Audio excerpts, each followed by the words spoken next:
I begin, this is going to be a very chunky episode. I'm going to timestamp everything, so before you ask a question, you might want to check those timestamps because it's probably covered down there. It's pretty funny timing that this week we have Nintendo re-releasing their Luigi's Mansion 2 HD remaster, I guess?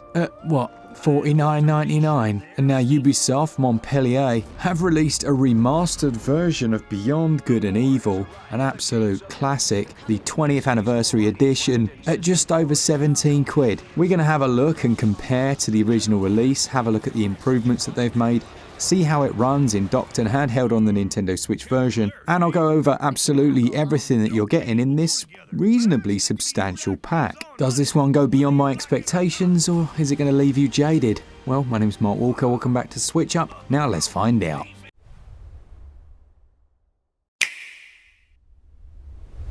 Okay, let's start right from the beginning then. When you boot the game up, you will see a little bit of Ubisoft gubbins. The Ubisoft Connect screen will pop up, and they've tied that service into the game in one way, and that's with achievements. I believe you can avoid this, just ignore it entirely, but my account's already linked on this Switch, so it went on by default. So as far as the settings and controls go, well, there are different language options for starters. You can change from English language, French, Spanish, Italian, German. You can switch the controls between the original version and the remastered controls, which to be honest only change a few buttons around. There's not masses of changes there. You can independently alter the X and Y axis, so you can invert those, whether that's in the third person or in the hovercraft or spaceship. But what you can't do is actually change the sensitivities independently. They are tied to both the X and Y axis. One sensitivity to rule them all, as it were. Finally, and most impressively, you've got the bonus content. Now this includes the anniversary gallery, which honestly I don't usually care too much about those types of things, but Beyond Good and Evil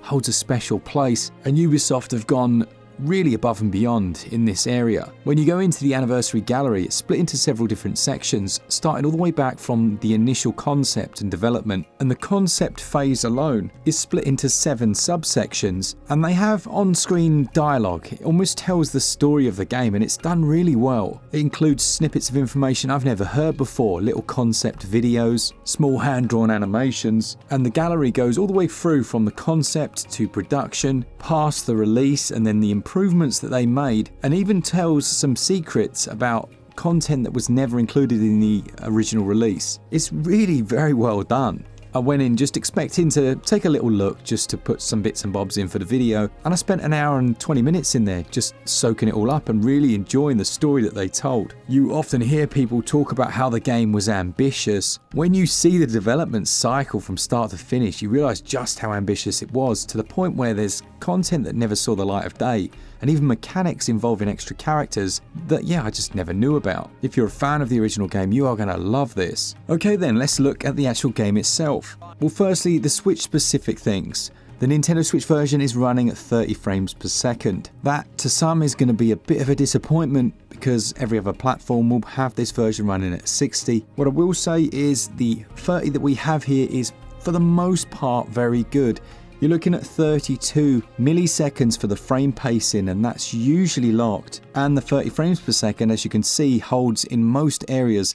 Now, unfortunately, some of the old school particle effects in the Jade engine can cause this to drop down. You'll see it in combat. So you'll be fighting a group and it will drop down to around 20, 22, giving it a slow motion look, and then it'll pop back up again. That's something they're going to need to sort out. And it's not always there, and it does use slow motion, so sometimes that's why it's slowing down. But other than that, I didn't actually see any other performance issues. The same can go for handheld as well. Performance is surprisingly good. I say surprisingly good because they've made a lot of changes to the Jade engine. So let's go right back to the start of the game then and have a look at what some of those changes are. We're going to compare to the PC version of the HD release. So let's have a look at a few shots. Jade, how you feeling?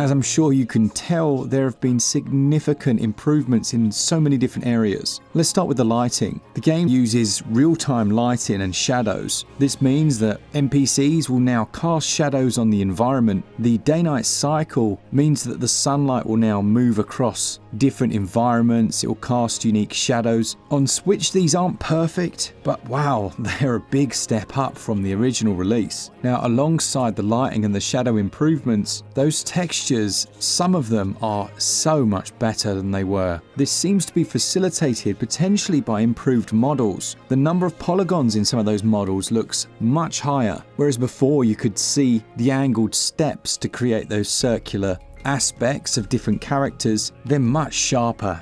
Now again, this could be a result of just a higher resolution, but it actually really does look like Ubisoft have put a lot of work into the character models as well as those textures. Those three things together, the lighting, the shadows, the textures, I can see why they are claiming this is the best ever way to play the game. Yes, I know it might sound a bit hyperbolic, and I can say honestly, you can still see that it's an older title, but when you enter the city for the first time and you realize the level of reflective quality they've got on the water, it's almost like screen space reflection.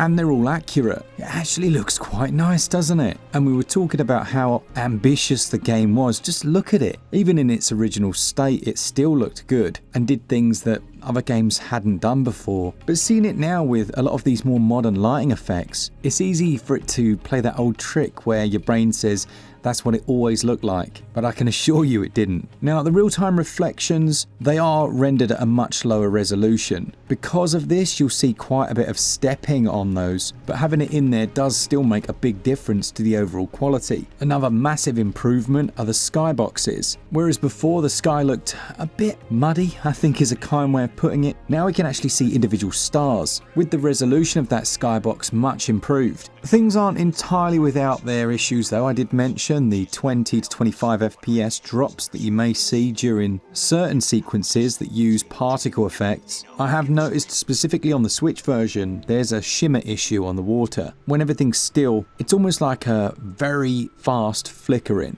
This version does feature HD rumble as well, I should have mentioned that at the start, and you can change the amount of rumble from normal to slightly lesser. They also state that they've remastered the soundtrack as well as the audio, and I can certainly attest, as mentioned, that it sounds fantastic.